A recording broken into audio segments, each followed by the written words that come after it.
Hello there, welcome to our channel Login Helps again. Hope you're doing fine. I am back with another tutorial video, and today I'll be showing you how to download a video from TikTok. And now without further ado, let's dive right into the video. But before that, don't forget to like, subscribe and hit that bell icon for more videos. Okay, let's open up our TikTok app first.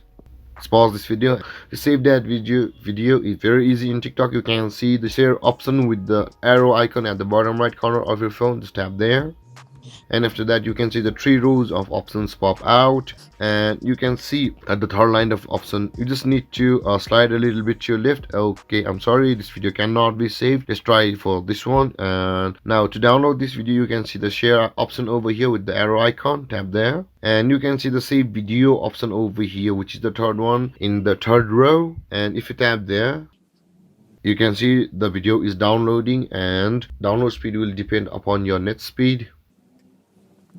And there guys, video saved. This is how you download a video from TikTok. And if you want to share it, there are a lot of options over here. There guys, downloading videos from TikTok is this easy. And if you have any questions or comments regarding the topic, don't hesitate to comment in the comment section below. And don't forget to like, subscribe and hit that bell icon for more videos. Thank you for watching guys. Peace.